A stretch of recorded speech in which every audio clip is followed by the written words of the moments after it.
this 2024-2025 NFL season, and I'm going to make my predictions on who I think will be winning each and every award. If you aren't familiar with the different categories or the nominations, I'll go through all of them really quickly, just to refresh your mind on who is nominated this year. First up, we have the AP Most Valuable Player Award. And in this category, we have the nominees being Josh Allen, Saquon Barkley, Joe Burrow, Jared Goff, and Lamar Jackson. After that, we've got the AP Defensive Player of the Year Award, and that has nominations going to Zach Bond, Myles Garrett, Trey Hendrickson, TJ Watt. Next up, the AP Offensive Player of the Year Award, with nominations going out to Saquon Barkley, Joe Burrow, Jamar Chase, Derrick Henry, and Lamar Jackson. Next, the AP Offensive Rookie of the Year, with nominations going out to Brock Bowers, Jaden Daniels, Malik Neighbors, Bo Nix, and Brian Thomas Jr. Next up, the AP Defensive Rookie of the Year Award, with nominations going out to Cooper DeJean, Braden Fisk, Quinyon Mitchell, Chop Robinson, Jared Verse. And then after that, we've got the AP Comeback Player of the Year Award, with the nominees being Joe Burrow, Sam Darnold, J.K. Dobbins, Christian Gonzalez, Damar Hamlin. And then our final two awards will be coaching awards. The first is AP Coach of the Year, with their nominees being Dan Campbell, Kevin O'Connell, Sean Payton, Dan Quinn, and Andy Reid. And finally, our last award of the evening will go out to the AP Assistant Coach of the Year, and that will be nominees of Joe Brady, Vic Fangio, Brian Flores, Aaron Glenn, and Ben Johnson. So, now that you are reacquainted with what all the awards are and who the nominees are, let's go through them one by one, and I will give you my thoughts on which players I think will be taking home these trophies come Thursday night when we have our NFL Awards 2025 ceremony. So, first up, we've got the AP Most Valuable Player Award, also known as the MVP. This is the most celebrated and speculated award in the NFL. Everyone starts off the season with their bets on who's going to win this, and we finally come to the end of the season where we have our top 5 nominees. Now, I'm going to go through these 5, and I'm going to cut this list down to 3. So first up, you've got Josh Allen, quarterback for the Buffalo Bills, Saquon Barkley, running back for the Philadelphia Eagles, Joe Burrow, quarterback for the Cincinnati Bengals, Jared Goff, quarterback for the Detroit Lions, and Lamar Jackson, quarterback for the Baltimore Ravens. Right off the bat, I am cutting Joe Burrow and Jared Goff off my list. I'd say my 5th option for this award. The 5th most likely is probably Jared Goff.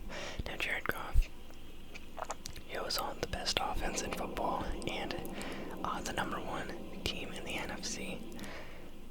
They were a spectacle to watch, and you could say he's the leader of that offense. But of the 5 players in the MVP category, he had the least impressive individual stats. He didn't have bad stats, but they were nothing that eye-popping. A great year for Jared Goff for sure, but just the least impressive season-long resume of any of the 5. I think that he benefits from great around him. So nothing bad in particular by Jared Goff. I just don't think that he stands out like the rest of these. There's not one thing in particular that he really excelled at, unlike the rest of these guys. Next up, Joe Burrow. Now, Joe Burrow, he had a phenomenal season. Coming back from injury, he enters the NFL on a mission to prove that he is one of the best quarterbacks in the league, and I feel like he did prove that. He led the entire league in passing yards, and he led the league in passing touchdowns. And of all the passers in the NFL, you could make a good argument that he had the most impressive passing performance of any QB. The only problem with him winning this award is, in terms of turnovers, not quite as impressive as some of the other entries, and his team did not have much team success. MVP is somewhat correlated to team success. It usually does go to one of the best players on one of the best teams, and Joe Burrow's team did not make the playoffs. He is the only nominee on here that didn't win their division. Yeah. And so, I think that's going to make it hard for him to really have a shot at this award, even though he had a great individual year, career year for Joe Burrow. I really don't see any way that he wins this award. Now, you get limited to our top three. And I feel like this has been a consistent top three through the last month of the year, all through the playoffs. And I think this one is a tough final three to shake it out against. First up, with Josh Allen, I'd say the pillars of his game are he's the first quarterback with 25 passing touchdowns and 10 rushing touchdowns in multiple years of his career. He's having arguably the best season of his career, just in terms of the level of production compared to the level of talent around him. He led Buffalo to the second team in the AFC, despite losing Stephon Diggs, Gabe Davis, some running back talent. In a year where a lot of people had discounted Buffalo, and I had discounted Buffalo, the Bills managed to be not as good as last year, but even better, and that is in large part due to Josh Allen. He also did a great job of limiting the turnovers this year. That was probably the biggest critique in Josh Allen's game. He's a gunslinger, but he does turn the ball over a lot, and he was able to scale that back. So the Bills were able to have immense success with Allen at quarterback this season, and it looked like, he didn't have a lot of help compared to some of the other guys on this list. Not that many Pro Bowl teammates, not that many All-Pro teammates. He really did do it, dare I say, by himself. And I feel like that adds value. Then you got Saquon Barkley. Saquon Barkley was arguably one of the best, if not the best, single-season rushing performance by a running back. I know that he was a bit short to Eric Dickerson's single-season rushing record. The Eagles didn't let him go for it in that final game, so we don't know if he would have gotten it or not. But we've seen him continue his high level of play even into the playoffs. And I think, honestly, the biggest knock on Saquon Barkley's case is just the fact that the Eagles were near this level of good 2 years ago. And yeah, like if they had been bad last year, if they weren't a playoff team, and then all of a sudden they jumped up to this juggernaut, the 2 seed in the NFC, and it's all on Saquon Barkley, then I feel like his case for MVP would be a bit higher. But this is a team that has made the playoffs the last 2 years. They made the Super Bowl 2 years ago. Last year they were the best team in the NFL until they fell apart. And so, yeah, he had a fantastic year. He made them one of the best teams in the NFL, but it's also just like, it's hard to attribute it all to him. And I also think the second thing holding back Saquon Barkley's case is the fact that you cannot consider the playoffs. I think based on the first 3 rounds of the playoffs, if we were to actually evaluate the MVP right now, a lot more people would have Saquon Barkley at the top of their list. The way that the Eagles have been able to win those games. If you watch the game against the Rams, if you watch the game against the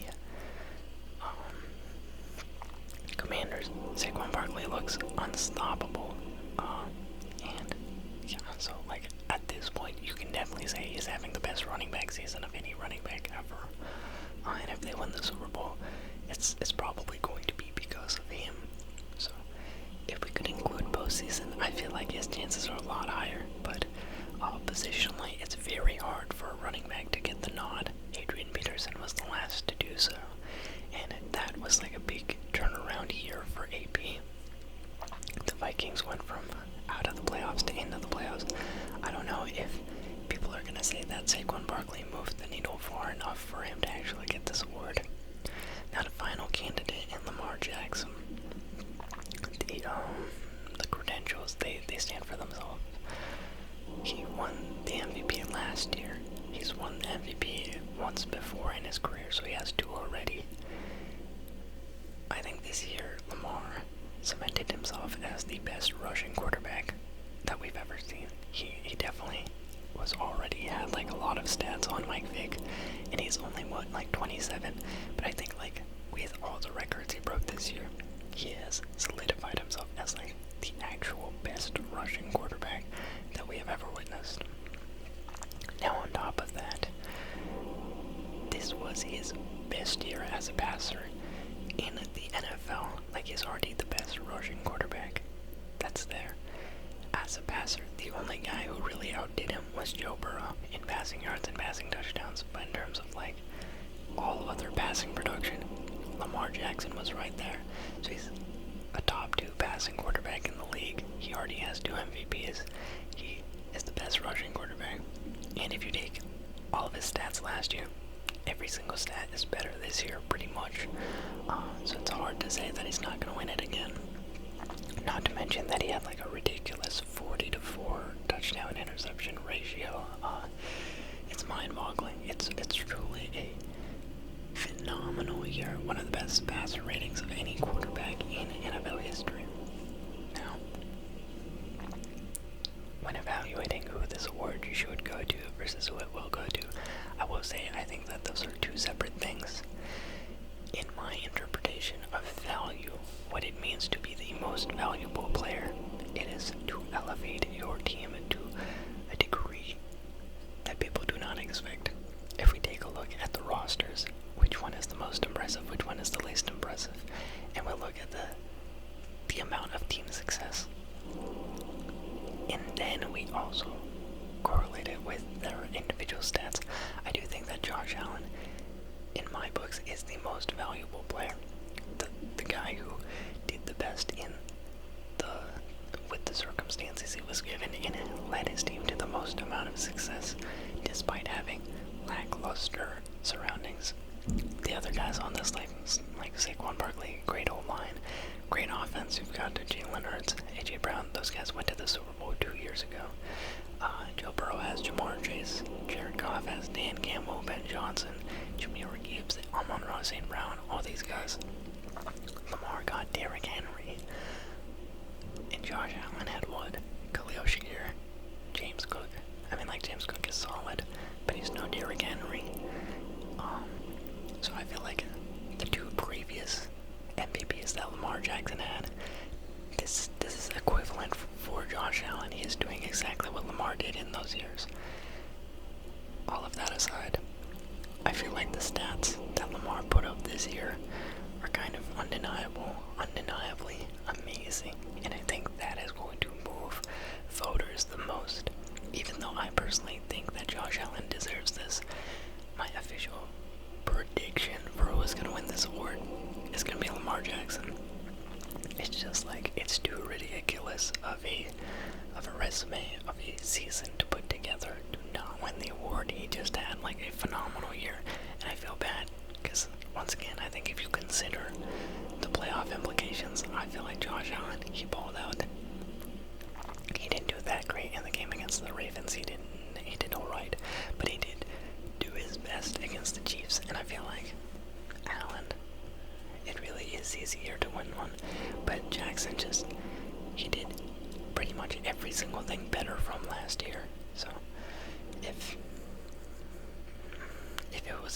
year, I feel like Allen did enough, but this year, I do think that Lamar Jackson gets his third MVP award. And that is my prediction. So, next up, talking about the AP Defensive Player of the Year award, we've got linebacker for the Philadelphia Eagles, Zach Bond, D-end for the Cleveland Browns, Myles Garrett, D-end for the Cincinnati Bengals, Trey Hendrickson, cornerback for the Denver Broncos, Patrick Surtain, the second, and linebacker for the Pittsburgh Steelers, DJ Watt. Now, this one is interesting. I feel like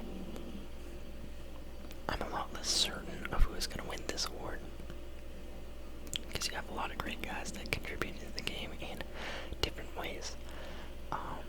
Zach Bond kind of exploded onto the scene. He played for the Saints last year. This is the first time in his career he's played a full season of football, like started all the games, and bro was amazing. He was sixth in tackles. He was kind of just a playmaker all around the field for what was the best yardage football defense. I mean, I think it's fair to say the Philadelphia Eagles have the best defense in football this year. And he was just a playmaker in every level. He had some forced fumbles. I want to say he had some picks. He had a couple sacks, a bunch of tackles. He was just making plays left and right for the Eagles. And I feel like every time I watch the Eagles play, I do see Zach Bond's name come up a multitude of times. Now, I am a little bit biased because I think I watched more Eagles football in the last 3 weeks, and Zach Bond has been killing it in the playoffs. So it's hard for me to say that his regular season production was at the same level, but I do think that like the couple times that I watched the Eagles in the regular season, I know Baldy. I'd never heard of Baldy before, but they would show him. I'd be like, damn, that guy's pretty good. And yeah, I feel like all the other guys on this list before this year, you knew who they were. So there's some layer of legacy or something like that that is kind of pushing them into this list.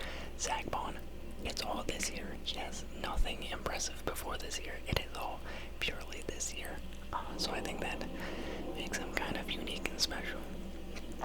Myles Garrett, he won the award last year, Defensive Player of the Year, and he's great. Led the league in, I want to say, tackles for loss. He is a great D-end. And his production was pretty similar to everything that he did last year. So you might be looking at that and thinking like, hey, I guess he could just win it again. But I feel like Cleveland's defense as a whole regressed so much. Like, last year they were able to make the playoffs mostly off the defense. That got to 11 teams. You had Stefanski winning Coach of the Year. And a lot of that was because of the defense. Even though Myles Garrett played about as well this year, stats-wise, the defense was way worse, and the team was one of the worst in the league. So it's hard to make the same case for him. I think that he's just in the mix because he's a great player, but I don't really see him winning the award again. It's not like he did better than last year, and the team certainly did a lot worse. Then you've got Trey Hendrickson. Trey Hendrickson led the league in sacks, and he was one of the only good players on the Bengals defense. But one of the biggest talking points about the Bengals this year is the fact that they didn't make the playoffs, and they were so tremendously horrible on the defensive side of the ball. I don't see how you can give Defensive Player of the Year to a guy who was on one of the worst defenses. Like, it was record-breaking how good the Bengals offense was and how bad the Bengals defense was. I just don't think you can allow Defensive Player of the Year to go to someone on such a bad defense. I think that's true for both Garrett and Hendrickson. I'm kind of rolling them out of my picture. Then you've got Patrick Surtain, the second. I mean, I feel like he has cemented himself as the #1 corner in the league, logging knocking down guys left and right, week in and week out. Anytime you had a fantasy wide receiver starting against him, you knew it was going to be a bad week. He's the guy. And yeah, helped the Broncos stay relevant in a year that was kind of, I thought it was going to be a rebuild year, but they had a great defense to start out the year, even to finish out. Obviously a little bit hard to prop up their defense after their playoff exit, but no, they had a very good defense, especially considering this is 1 year removed from that 70-point onslaught by the Miami Dolphins. But Patrick Surtain has been one of the best corners in the league for a couple years, and I feel like this year it's hard to say that anyone else was really in that conversation with him. He is the best at what he does, and he's good. And then finally, you've got TJ Watt. TJ Watt, year in, year out, probably the best defensive player in football. The guy is an absolute beast. Anytime he is on the field, the Steelers' defense is just so much better. They have legitimately made the playoffs in years where I did not think they had a chance because their offense was so shoddy. But he is so good that he kind of wills the defense to win those games and then to get to the playoffs. And it's just unreal. Now, with all of that being said, TJ Watt was a force to be reckoned with last year. I think that he had much better everything than Myles Garrett last year, and he couldn't win it. And this year, he's worse in almost every way except for forced fumbles. TJ Watt has not produced to the level that he did last year, and he couldn't win it last year. And I do think that there is a negative tilt towards TJ Watt. He should have so many more of these trophies. He really should have 3. The fact that he doesn't have 3, it's kind of tragic. But I don't think that anything he did this year, it would be kind of giving it to him for legacy, to make up for previous discrepancies or for previous mistakes. And I'm not really a fan of that. DJ Watt getting it this year, this is the best offense they've had in a couple years. I felt like the Pittsburgh Steelers, and defensively they're fine, but I didn't think of them as that dominant, and he didn't have a crazy number of sacks like he usually does. He wasn't a top player in sacks. And yeah, I can't see it going to him. In my mind, probably between Surtain and Zach Bond. The difference here being, I don't know, if you could include playoff play, I honestly do think that Zach Bond would get it. Zach Bond has been a stud in just this year alone, and it's not most valuable defensive player year in, year out. That would go to a guy like TJ Watt, but just for the level of defensive production in this 1 year, I feel like Zach Bond, to go from absolutely nothing to one of the most important players on the best defense in football, it is really quite a turnaround story. And then you got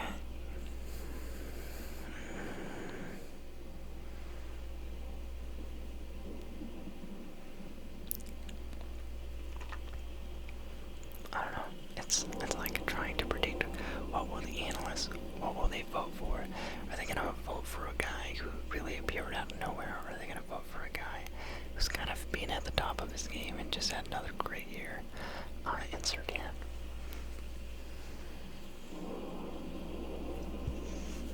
It's very hard to say.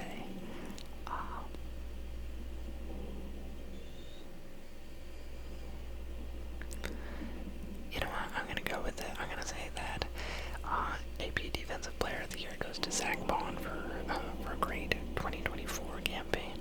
We'll see. We'll see how that prediction goes, but that's what I'm running with for now.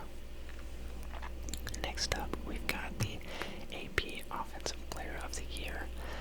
Kind of like the cop-out for the MVP. MVP is almost always guaranteed to go to a quarterback, and so this is essentially an award that goes to the best offensive productive player in the year. This year we've got Saquon Barkley, Philadelphia Eagles running back, Joe Burrow, quarterback for the Cincinnati Bengals, Jamar Chase, wide receiver for the Cincinnati Bengals, Derrick Henry, running back for the Baltimore Ravens, and Lamar Jackson, quarterback for the Baltimore Ravens. Right off the bat, I feel like two guys we can take off from this list are going to be Joe Burrow and Derrick Henry. Joe Burrow, don't get me wrong, he had a great year. Nearly 5,000 yards passing, the most touchdowns of any quarterback in the league. He was great, but it was just nothing as historic as some of the other guys on this list. What he did was phenomenal, but it was like a career year. It wasn't a all-time NFL type of year. So, that's that. Derrick Henry, I think what he did this year was very impressive in his rushing touchdowns and his rushing yards, especially when you factor in the age that he did it at. The only problem is Saquon Barkley. it's really all. I think Derrick Henry's campaign would be a lot more easy to prop up if there wasn't a guy who just outdid him. Derrick Henry is a phenomenal running back, and what he's doing at his age on a new team, I think expectations were kind of low as he had a down year with the Titans last year, joins the Ravens, and he absolutely pops off, but he didn't have the rushing title that went to Saquon, and I just feel like the year that Saquon had is going to overshadow anything that Derrick Henry did, so I don't see how Derrick Henry could win this award. Now that leaves you with three people: Saquon Barkley, Jamar Chase, and Lamar Jackson. Jamar Chase, in like any other year, I feel like he gets this, just because the wide receiver triple crown, it has not been done very often. When Cooper Kupp did it, it was unbelievable. And Jamar Chase, in a contract year, leads the NFL in receptions, in yards, and in touchdowns. And the crazy thing is, I don't even know if he's going to finish finish second. I think he's honestly most likely to finish third in this conversation, even though what he did is historic and he had a phenomenal year. Just Saquon and Lamar's years were equally as brilliant as mind-bogglingly good. And yeah, the difference between Saquon and Lamar is a quarterback. And I feel like the way this always goes is if you have a running back and a quarterback both vying for the top player in the league, both in the MVP conversation, the quarterback is going to get MVP and the running back is going to get Offensive Player of the Year. And that's just how it goes. So here, yeah, Saquon's production as a running back this year, unprecedented. First year with the Eagles, leaving the Giants. He has a year for the ages, one of the best running back seasons we'll see, and we've been seeing. Hopefully he's able to punch it in with this next matchup in the Super Bowl. But yeah, I'm going to go with Saquon Barkley winning Offensive Player of the Year. Next up, we've got AP Offensive Rookie of the Year.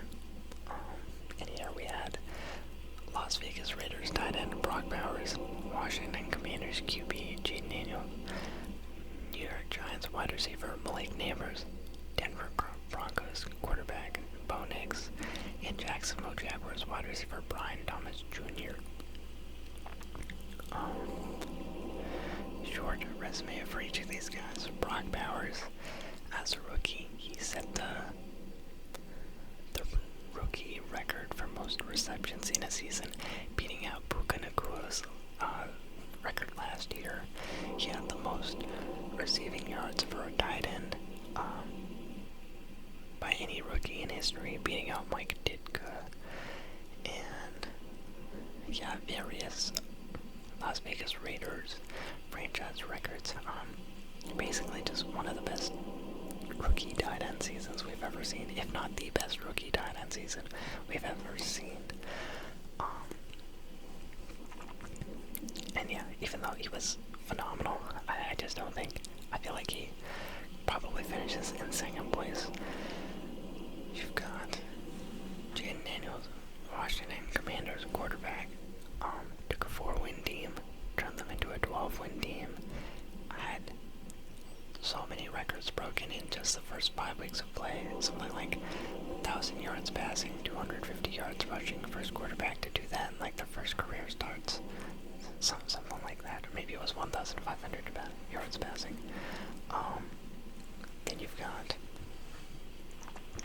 a first quarterback to have like 4+ starts of over 80% completion rating. He was number 2 in the league in rushing yards as quarterback. He had arguably the best rookie quarterback season in history. Now I know that considered postseason, but he was electric. He came into the scene, immediately made the Pro Bowl. He is the best rookie quarterback. I feel like he's already put himself in like a top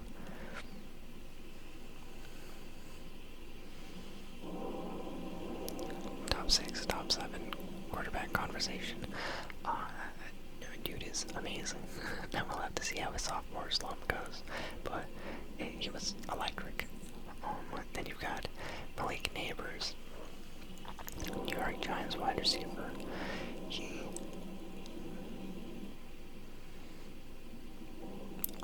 set the record for most catches by a wide receiver as a rookie. He didn't have as many as Brock Bowers, but he did beat Puka Nacua as well, and he set a bunch of franchise records for the Giants. Malik Neighbors came out to a hot start. He missed a couple games due to injury, and I feel like through like the first 4 games it was really a conversation, but then he fell to the back of this. I don't think that he is really going to win it. Then you've got Bo Nix, quarterback for the Broncos, and he led them to a playoff seed as well. Led all rookies in passing yards, in passing touchdowns, but he did have quite a bit of turnovers as well, whereas Daniels didn't have as many. And then you've got Brian Thomas Jr., who, as a rookie, set a bunch of Jacksonville Jaguars franchise records, but I don't think that his numbers really compare to Malik Neighbors. I think his touchdowns do, but it doesn't really compare to Brock Bowers. So I'd say, I don't know, I can't really imagine a world where this doesn't go to Jaden Daniels. So I have Jaden Daniels winning this award, and I think that Brock Bowers will come in second. Probably Neighbors third. I don't know how the rest of it pans out. I know for like a little bit people were trying to push Bo Nix over Jaden Daniels, but I feel like with the way that the season ended, to go from a 4-win team to a 12-win team, it's just too crazy. And the Commanders had one of the best offenses in football. They reached their point per game by so many points. He's gonna get the award. Next up, we've got the AP Defensive Rookie of the Year award, with our nominees being Cooper DeJean, cornerback of the Eagles, Brandon Fisk, defensive end of the Rams, Quinyon Mitchell, cornerback for the Eagles, Chop Robinson, linebacker for the Dolphins, and Jared Verse, linebacker for the Rams. Kind of funny that we have 5 nominees, but only 3 teams here. First up, Cooper DeJean, selected in the 2nd round by the Eagles. First good white cornerback since 2003. That is really his contribution to the league. It's him and Riley Moss off the Broncos.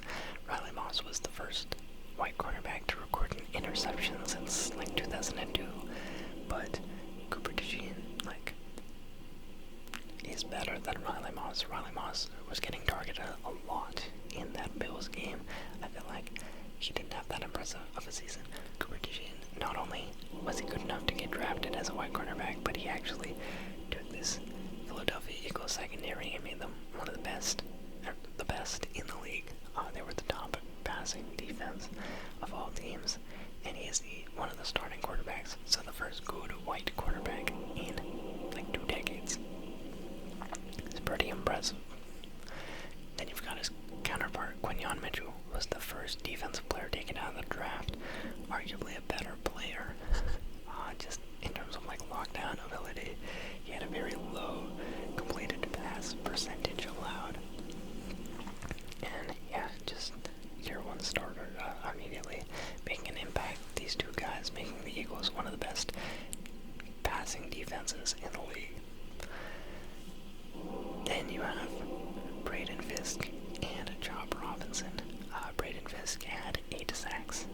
was the most of any rookie in the league this year.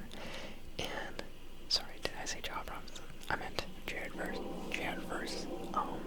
Also for the Rams, he had 77 pressures, and his 77 pressures were, I think, 4th amongst all pass rushers. What was it?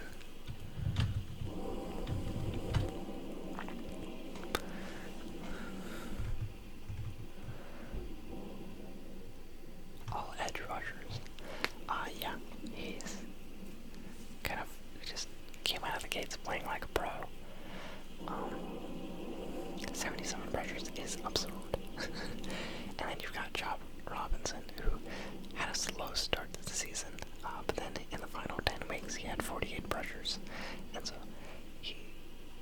I don't know, a great second half of the season. If he was able to do that for the entire season, then I don't know, this could be more of a conversation, but it's really not a conversation at all.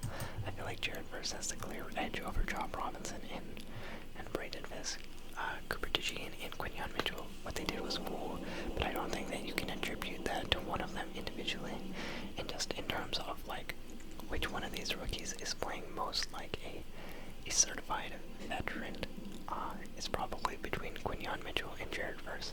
Job Robinson also for the second half of the season, but for an entire year worth of production, it's between Mitchell and Verse, and I would say Jared Verse is going to win this award, just based on what I've seen. And yeah, if we're to factor in playoff production, which we do not, but Jared Verse in those games for the Rams was a beast. He was killing the Eagles in their matchup. He had so many sacks of his own in that first half. And yeah, the Rams defense smothered Darnold and the Vikings. So yeah.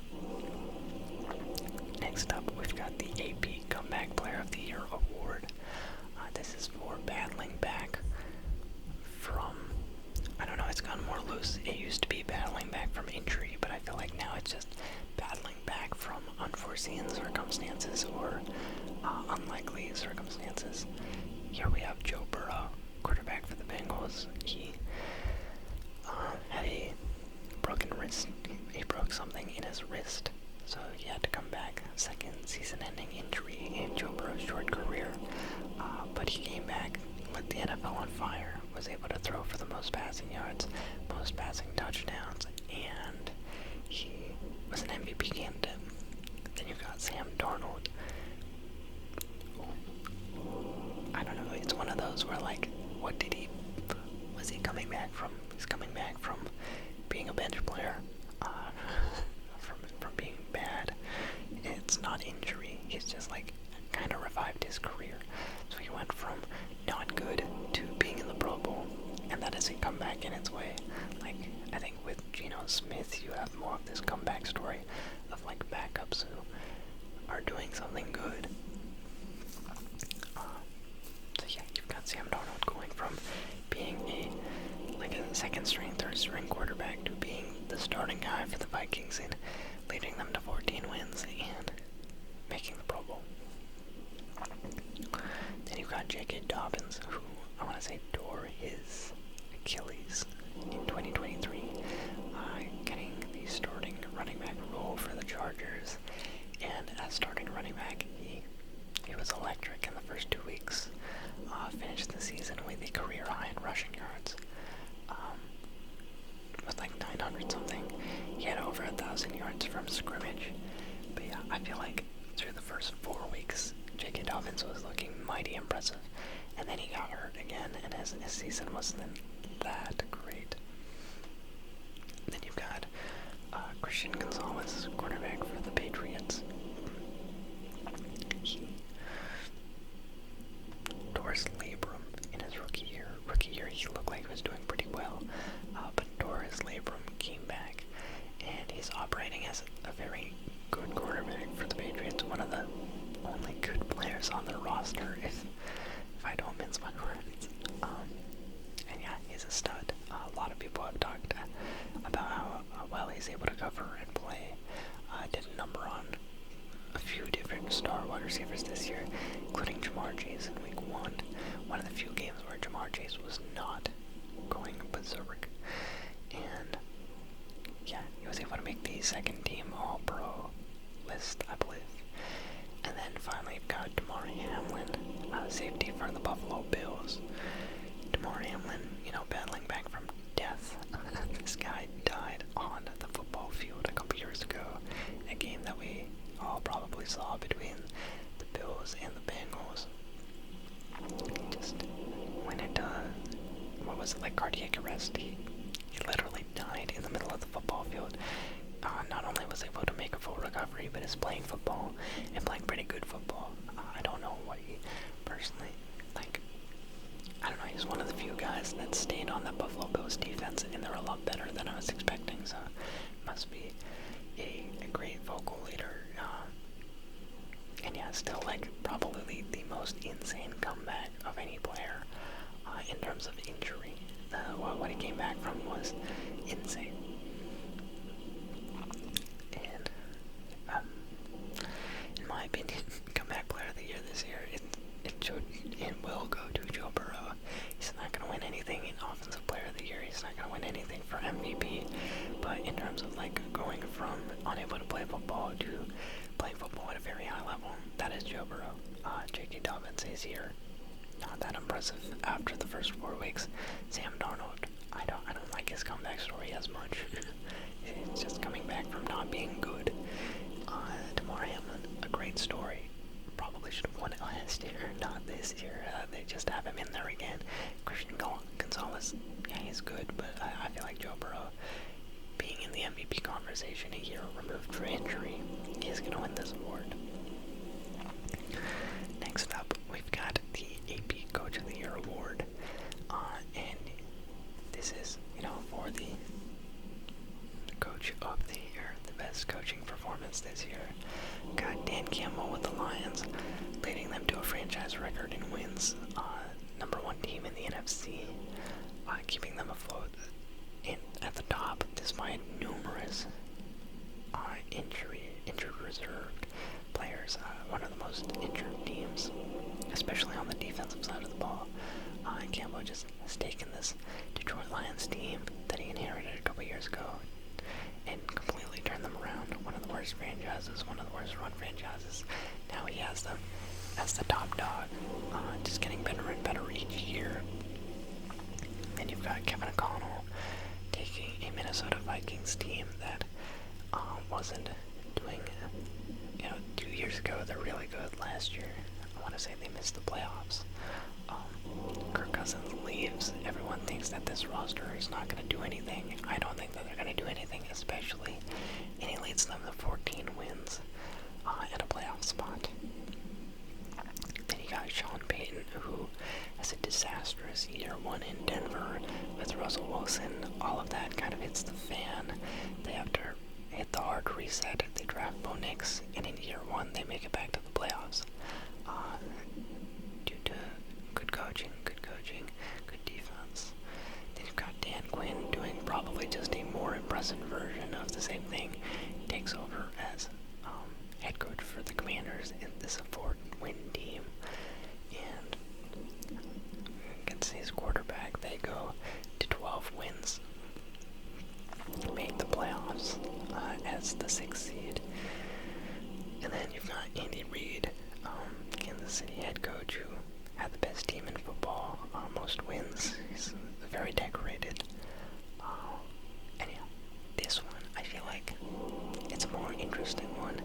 You've got Dan Quinn's story, you've got Kevin O'Connell's story, and you've got Dan Campbell's story. I feel like Andy Reid is going to get overlooked, and Sean Payton, I don't think that he really deserves it. And that's just my opinion. I feel like they had that big skid towards the end of the year, and I feel like everything that he did the year before, well, I guess that wouldn't play a part in it, but I don't know, in my mind, Sean Payton did not overcome odds that were greater than some of the other teams, and I don't think that he had the same level of success as these other teams. Least impressive. Then Andy Reid, kept the Chiefs' offense afloat through a bunch of injuries.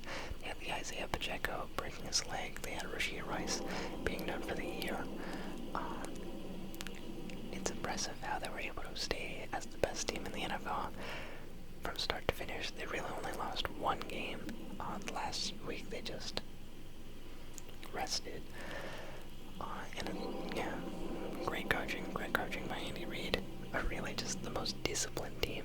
This is not a very high-flying offense. You can't say that they're like, defensively they're a little bit worse than last year. Offensively, they're not at their best state that we've seen them in. They're just incredibly coached. But great coaches get overlooked. Look at Mike Tomlin, look at Bill Belichick. He's not going to win this award. Between Dan Quinn, Kevin O'Connell, and Dan Campbell, Quinn took over this year, and he did great. Kevin O'Connell, I mean,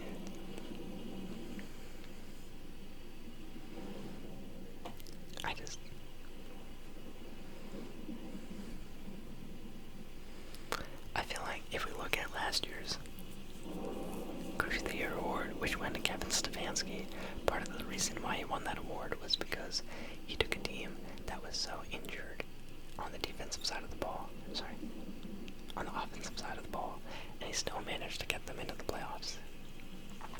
And that was like, he got his flowers for that. I feel like Dan Campbell has done an even more impressive job of that this year. Took a team that was like really bad. He hasn't won one yet. He is, I want to say, like the coach at the moment. He is like the top trending coach. Everyone's always talking about Dan Campbell, how fired up he is about playing ever since he took over in Detroit. Took them from 3 wins to 7 wins to 11 wins to 14 wins, something like that. It's just gotten better every single year. The Lions, they were the best offensive football. They had a surprisingly adequate defense for how injured they were. I feel like this is an award to win this year. I really hope that he does get it. I want to see Kevin O'Connell win it, and I feel like if Dan Quinn won it, I would not be mad. But I think that would have to come with playoff considerations. If we're not considering the playoffs, I feel like Dan Campbell, for taking the Lions to the number 1 seed in the NFC, is going to hold a lot of weight. I want to say that he wins this award. Because if he doesn't, I'll feel bad for him. I don't know when he's going to win it. Yeah. And finally, we've got the AP Assistant Coach of the Year with Joe Brady, Buffalo Bills Offensive Coordinator, Vic Fangio, their Defensive Coordinator, Brian Flores, the Vikings Defensive Coordinator, Aaron Glenn, the Lions Defensive Coordinator, and Ben Johnson, the Lions Offensive Coordinator. Joe Brady took a Buffalo Bills offense that lost weapons like Diggs, like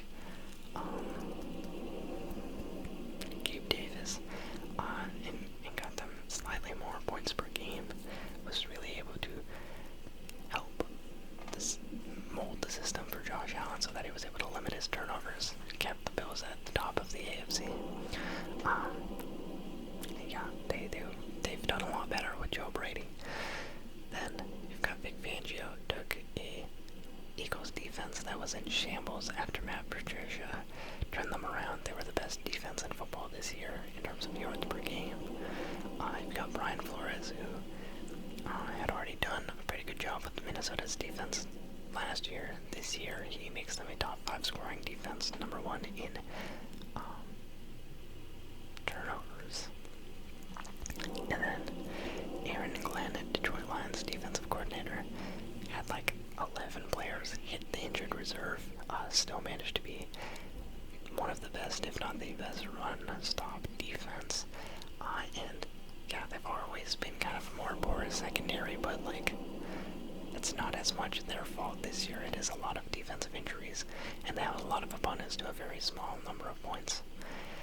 And then you've got Ben Johnson, play caller for the Lions, who orchestrated this offense, got them the second most offensive touchdowns in NFL history. In my opinion, Assistant Coach of the Year has to go to Ben Johnson. I feel like he was the talk of the town. He was the most coveted head coaching hire of this offseason candidacy. He was just scheming ridiculous plays. You have the fake fumble. Sorry, not the fake fumble, but like the fake tripping play. You've got like all the Dan Skipper plays that they run. Like, I don't think Joe Brady or Brian Flores, like, their improvement from last year to this year, it was good, but I don't think it was as impressive as something that Vic Fangio did. Vic Fangio's turnaround was really good. Aaron Glenn, it was cool. What he was able to manage was cool. I feel like it's very Kevin Stefanski-esque. But I think that, like, in terms of history being made, Ben Johnson made the most history. And so I think that he's going to win Assistant Coach of the Year. And so with that, that concludes all of my NFL honors predictions. Once again, I've got MVP going to Lamar Jackson, Defensive Player of the Year going to Zach Bond, Offensive Player of the Year going to Saquon